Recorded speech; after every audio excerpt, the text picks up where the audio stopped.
sahasrārchiḥ saptajihvaḥ saptaidhāḥ saptavāhanaḥ amūrtiranaghō'chintyō bhayakṛdbhayanāśanaḥ. Sahasrārchiḥ. Sahasrārchiḥ means one who has got 1,000 rays moving from him. Sahasra just doesn't mean 999 plus 1. It means innumerable.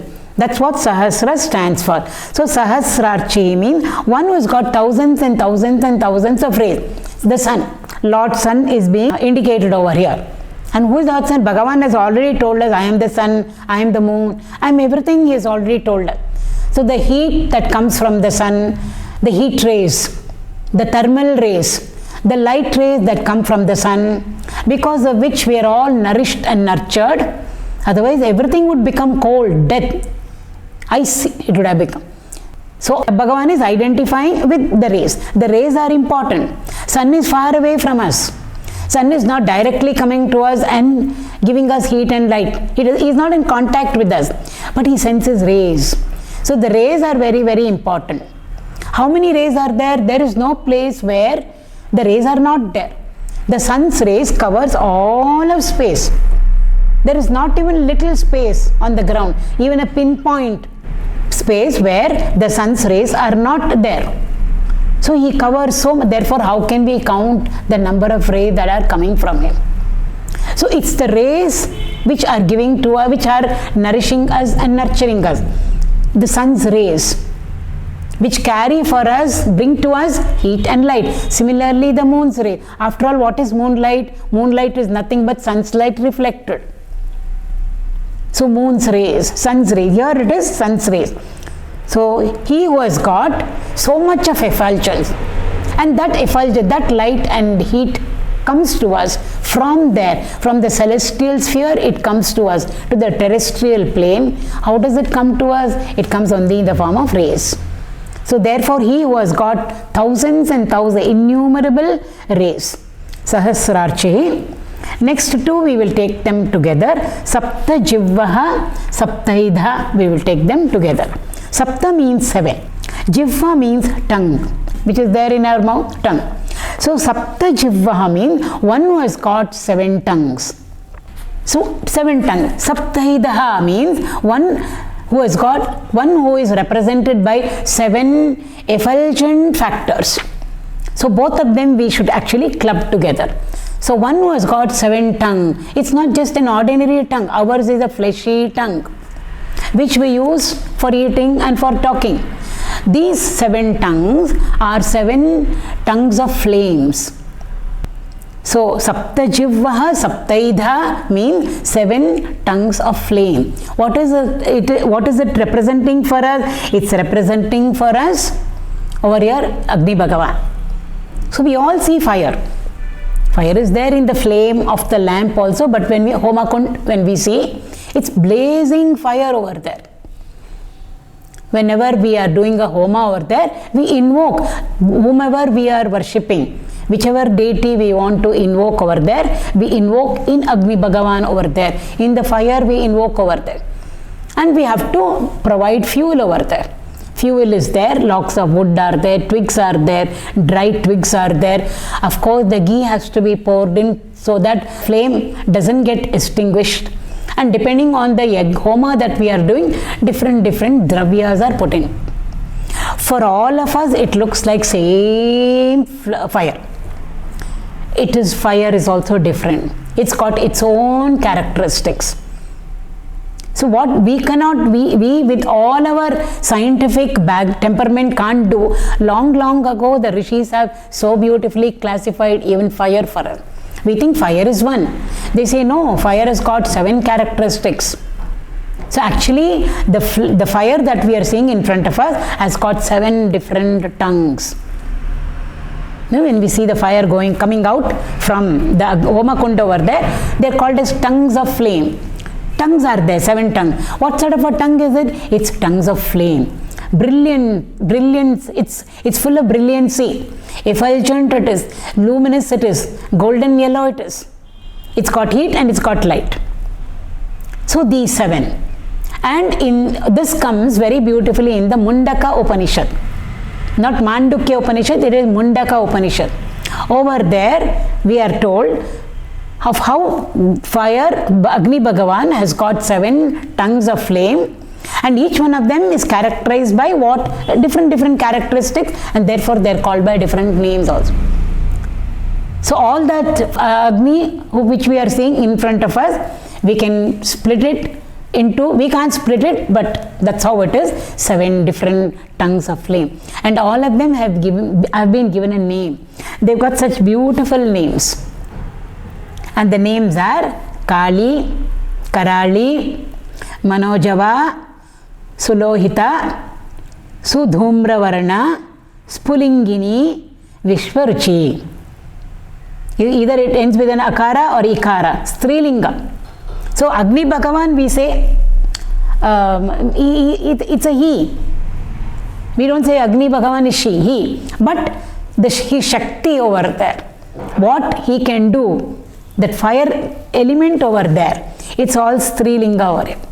So the 7 tongues of flame, so beautifully they are called by these different names, and they are called by these different names depending on their characteristics. We won't go into the details of that.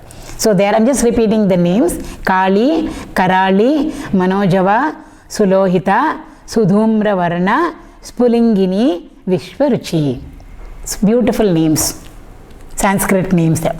So saptajihvaḥ, Bhagavan himself is Agni. And Agni characterized by these 7 flames.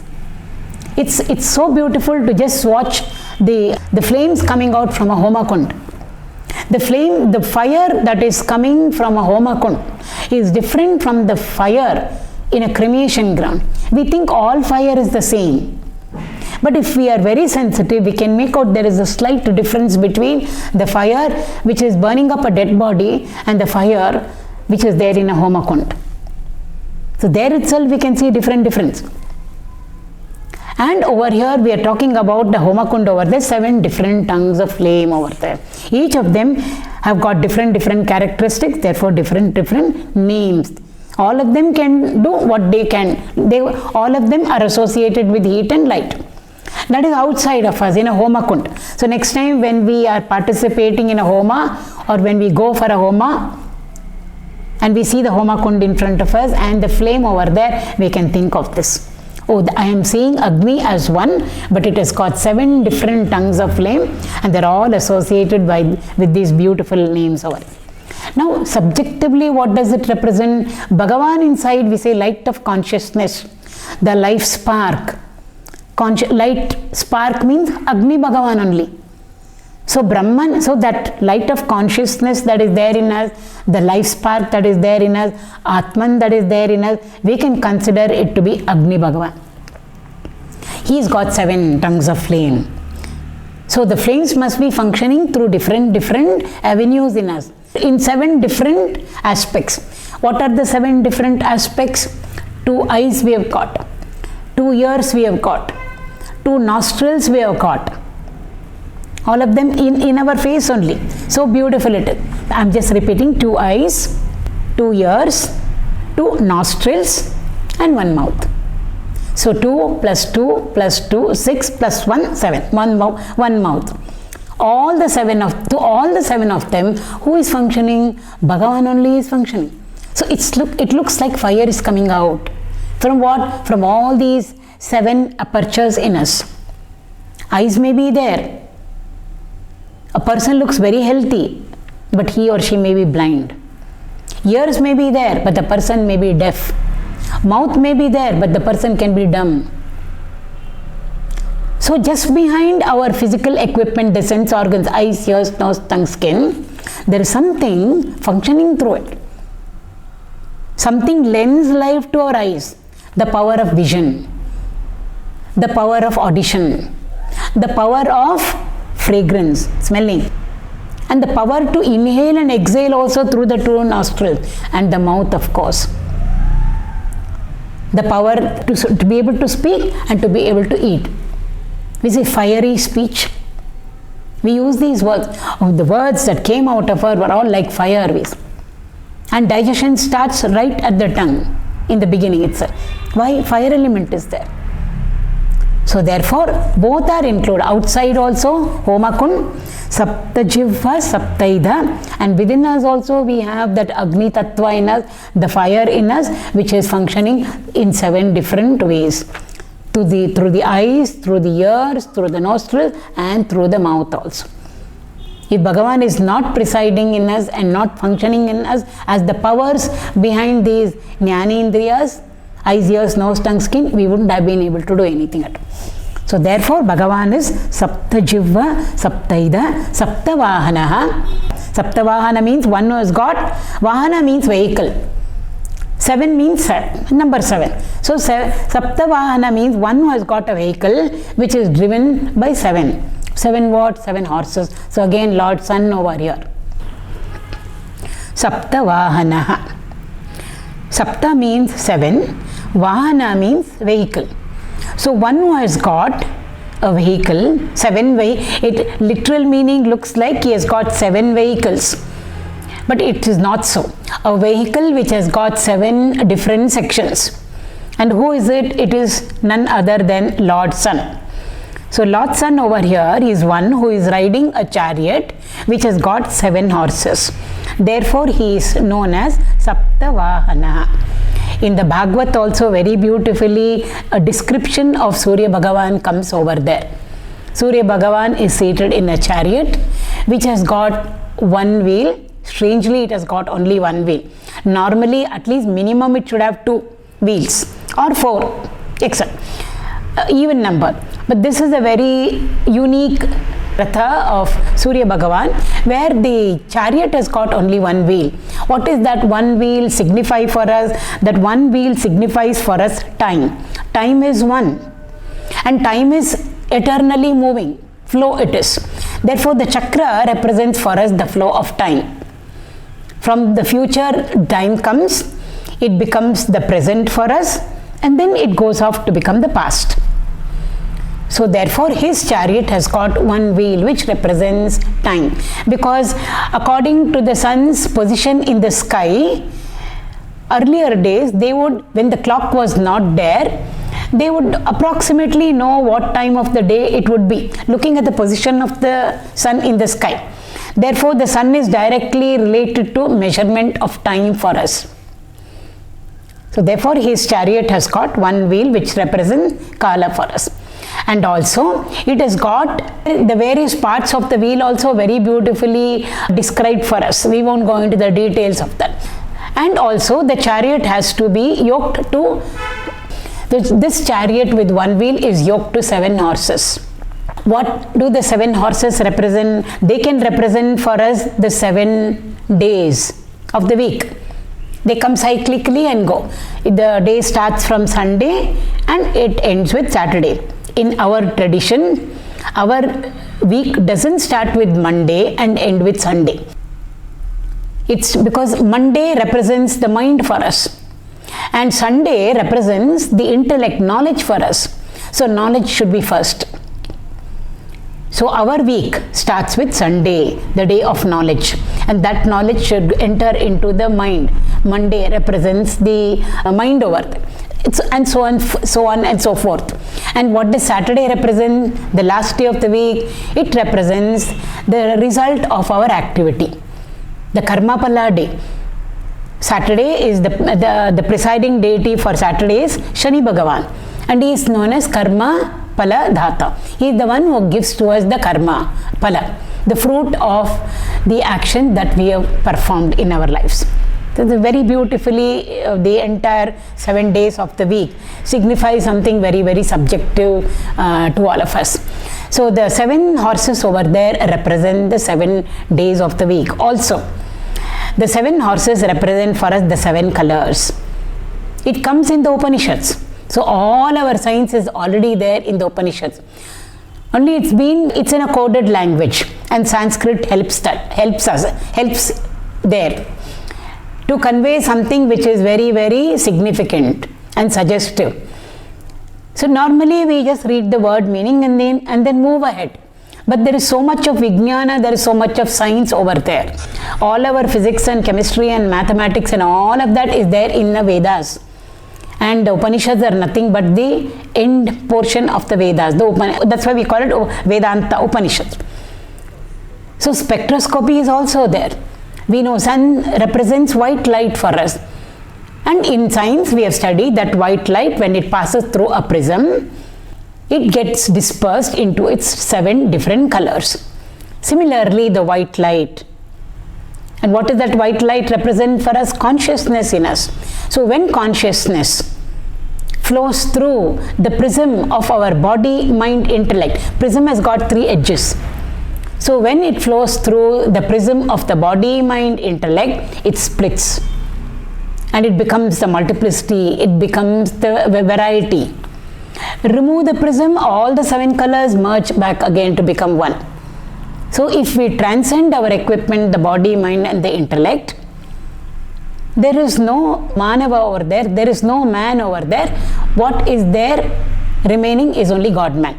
That is why from mortality we can move to the state of immortality. How can we move? We can only move by transcending our equipment. So these are all suggested to us so beautifully through these descriptions. So a single white light, one ray, if we pass it through a prism, it splits into 7 different colors, starting from violet to red. The horses represent the 7 colors also.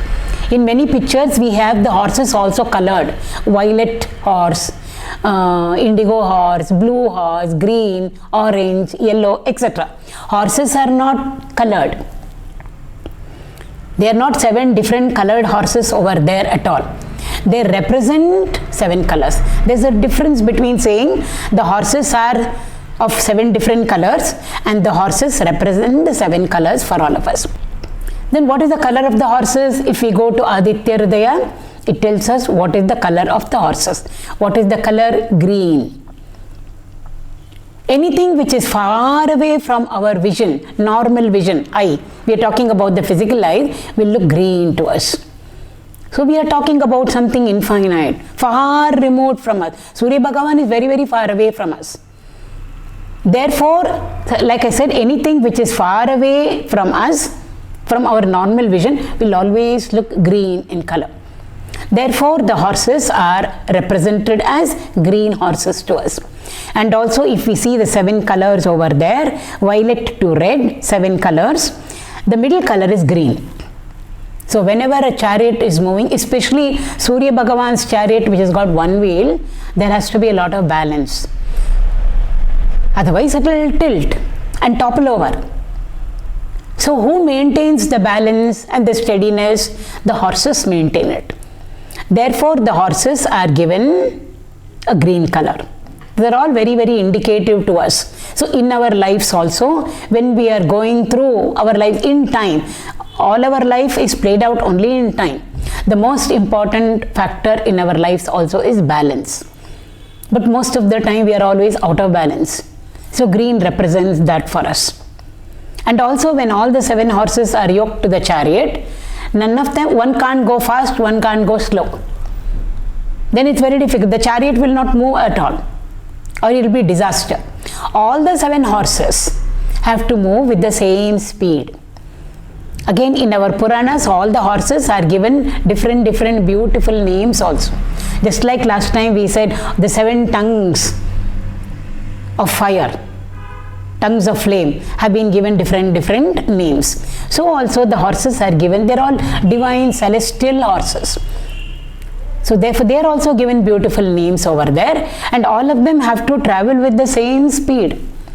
So even in science also, when we are talking about the 7 colors, they are 7, means their characteristics are different, their properties are different, because one is violet, one is blue, one is yellow, one is orange, one is green, etc. Which means their wavelength is different, their frequency is different, and their impact or influence on us also is different, but all the 7 colors travel at the same speed, velocity we call it. In science we are told. A multiple choice for the children. The 7 colors of sunlight.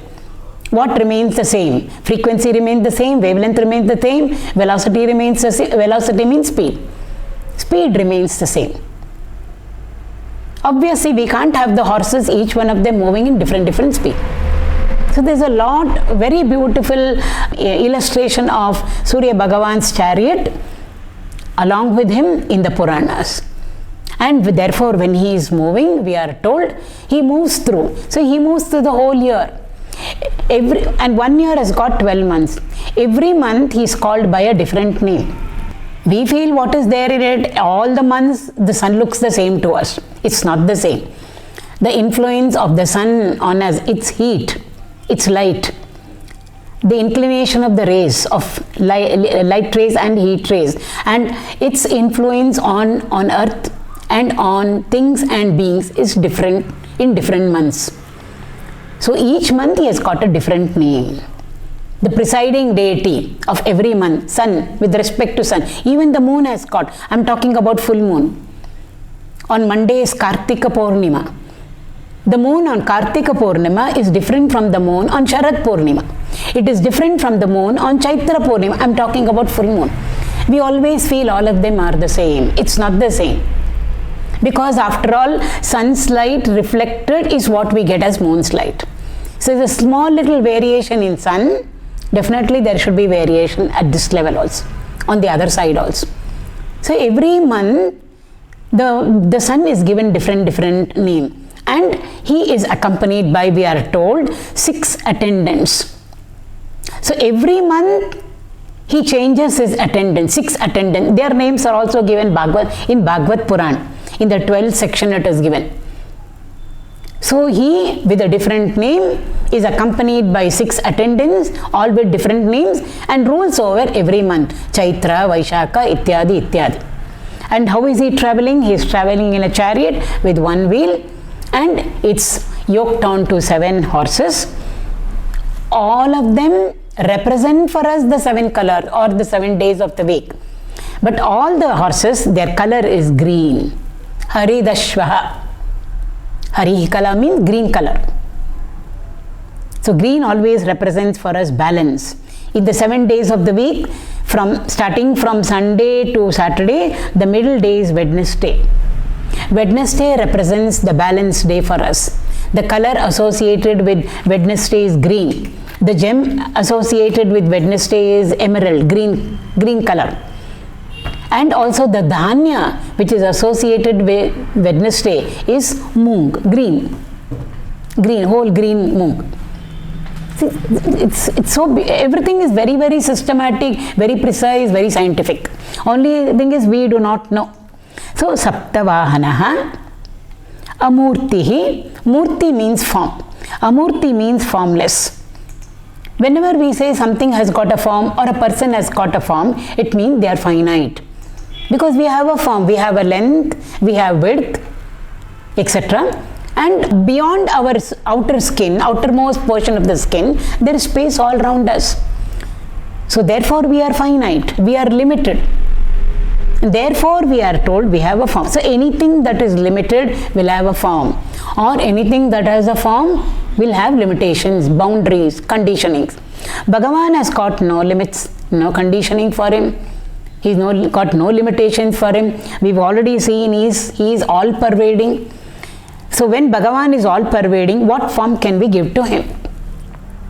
Supposing we grow. Gurudev used to give that example. Supposing we, for some reason, start to grow. We all have a form now. We can, when we stand in front of the mirror, we can see our form. Supposing for some reason we start to grow, expand. Sideways also we expand both sides. Height also we grow and grow and grow and grow. Unlimitedly we grow, no limit. What will be our form? We will be formless only. So therefore anything that has a form is limited, and anything that is limited has a form. Bhagavan is unlimited, unconditioned. He has got no boundaries over there. He is all pervading. What form can we give to him? Even space is unlimited, unconditioned. We do not know the form of space. Space is very subtle. Bhagavan is subtler than space. Therefore he is formless, amūrtihi. Anagha. Anagha means one who has got no sin. Here sin doesn't mean the type of sins that we all do. I made this mistake, this was a terrible mistake I made. criminal mistake. We're not talking about such sins at all over here. Then what does sin mean? Sin means we get punished by it. Whatever it is, whether we get the punishment today or after 2 days or after 10 years, but it will come back to us. Why? We've done something wrong. When we have done something wrong, the effect has to come back to us. And to be able to experience that, we have to come back to this realm over here, this mortal plane of existence. So sin basically in its largest perspective represents for us the realm of samsara, the realm of change. Anagha means one who has got no sin. And why do we come back? We did something wrong. Maybe the karma pala has to come to us in our next janma for whatever it is. Then it gets stored up in us as prarabdha samskara. And that samskara will make sure that we come back again. Why? Because we have to go through that. So here sin actually means vasanas, samskaras. Bhagavan has got no samskaras at all. Nothing can touch him. Why nothing can touch him? Because he is so subtle. Even space, nothing can touch it. Events can be Shubha or Ashubha in space. A wedding happening, it's a Shubha Karya. Where is it happening? In space only. Whether it is in the outside space or in a pandal or in a marriage hall, in space only everything is happening. In a temple, festival is happening, Utsavam is happening, Shubha Karya in space. But nothing, Shubha gets attached to space. Similarly, there may be a mourning, there may be a funeral procession, there may be something untoward happening. Where is it happening? In space only. Can that contaminate space? And can we say bad space and good space? We can't say. Or space is one. Space is not good or space is not bad. Space is neither Shubha or space is neither Ashubha. But Shubha and Ashubha happen in space. So we can't attribute whatever is happening over here at a gross level to the subtlemost space. But space is needed for everything to happen. So Bhagavan is the one who is even subtler than space because he created space. How much more subtle he must be. Therefore, can anything touch him? Nothing can touch him. He is beyond everything. Achyuta is, Anagha is. Chuti again means fall, conditioning. We are all limited and bound by our conditioning. We have brought our prarabdhas with us, samskaras with that. We are conditioned by it. Bhagavan is not conditioned by anything at all. Therefore, he is Anagha. Achintya, one who is amūrtihi, Anagha. How can we think of him? We can't think of him at all. It's so difficult because he is beyond our apprehension and comprehension. We can think of Krishna, we can think of Rama, we can think of Shiva, form they have. Think of Brahman, what is his form? No form. At least has he got some characteristics? No characteristics. Has he got a name? He is the nameless. All names we can fit into him. How will we think of him? So chinta we can do of something which is a vastu, substance. Substance may be living or non-living, things and beings. We can think of this, we can think of her, we can think of him. But how to think of the Lord who is amūrti, Anagha? He is not at all a substance. He's got no properties, physical properties, chemical properties, no properties he has got. Even space doesn't have any properties. We can't say good space, bad space, but good and bad is happening in space. Oh, the space is so fragrant. Why? Jasmine flowers are there. So the wind has lifted the fragrance and carried it to us. If we remove the jasmine flowers, the fragrance will go away. It's got nothing to do with space. Air was the one which brought the fragrance from the jasmine flowers to us. Space did not do anything. Bhagavan is even more subtler, like I said, than space. Therefore, how will we think of him? But masters say, think of the unthinkable in your seat of meditation. So to think of the unthinkable means don't think of anything which is thinkable. That's what they mean. By saying think of the unthinkable, they are saying don't think of anything that is thinkable. What can we think about? We can think about things and we can think about beings. So we are moving away from the mind's attention is moving away from all that which is thinkable. then where is it? It is in the realm of the unthinkable.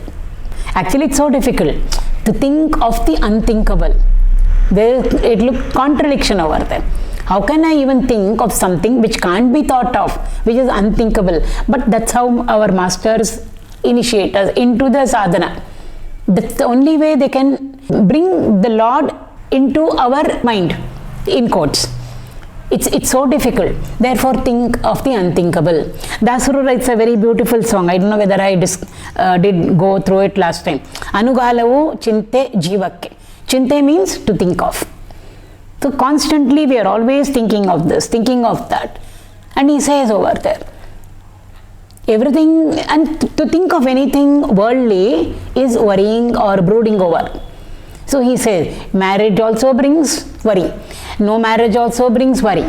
Children are there, worry. Children not there, worry. House is there, own house, worry. Own house not there, again worry. So where is there no worry for us? Anugha. Constantly we are in the mode of chinte only. Means we are constantly in the mode of worrying and brooding. But at the end he says, Purandara Vitalana Chinte Vande Nischinte. This is philosophy so beautifully couched in poetry and song. It's so beautiful to sing that song. We sing Dasaru's Devarnama and then say it's very nice.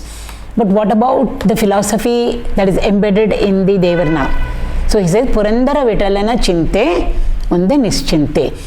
So the same thinking process, if you invest it in the Lord and not invest it in the world of things and being, he says it will lead you to achinte. It will lead you to beyond chinte, nischinte. Nischinte means calmness, quietness, tranquility, composure, balance.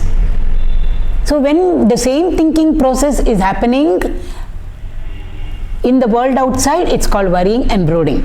The same thinking process, if we shift it to the Lord with form or without form, because he is using the word Purandara Vitala there, means Krishna over there. Whether it is Saguna or Nirguna, he says that same thinking doesn't become worrying or brooding, but it gets a new qualification over there. It's called as contemplate. So thinking of things and beings is called worrying and brooding. Thinking of Lord, the same process. When we are investing it in the Lord, it becomes contemplating. And that will lead you to nischinte, he says. Why? Because when we are contemplating on the Lord, it will lead us to, actually it is thinking of the unthinkable only. And therefore it will lead us to nischinte, achintyaha, one who can't be thought of at all. How will we think of him? How will we describe him?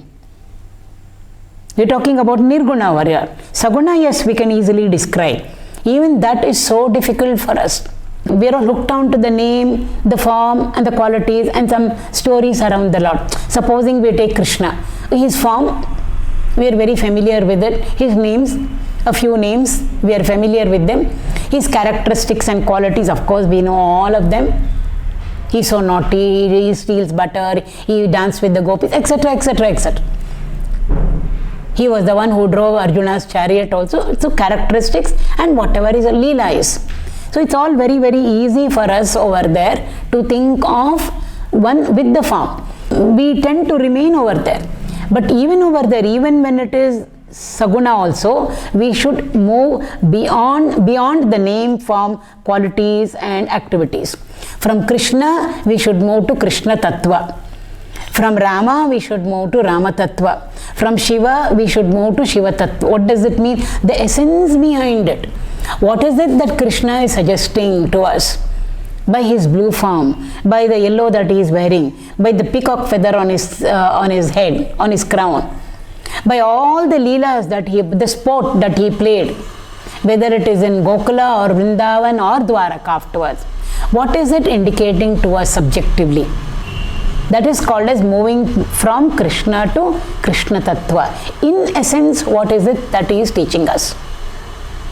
So slowly we should move towards that. Achintyaha, bhayakṛdbhayanāśanaḥ, we can take it together. Bhayakṛt means one who gives fear, one who instills fear in everybody. When will we start feeling fearful or scared? When we do something wrong. Something in us will tell us you have done something wrong. That element of fear will come to us. Who put it? Nobody need put it into us. The Lord who is there in us himself will make that fear manifest in us and indicate to us that yes, we have done something wrong. We call it as inner voice. Very often when we are not sensitive, we don't hear the inner voice at all. Or even if we hear the inner voice, we put it away. We silence it. Why? Temptations in the world outside are more stronger for us. So bhayakṛt. Constantly he is telling us, do this, don't do this, don't do that. Somebody is there in us.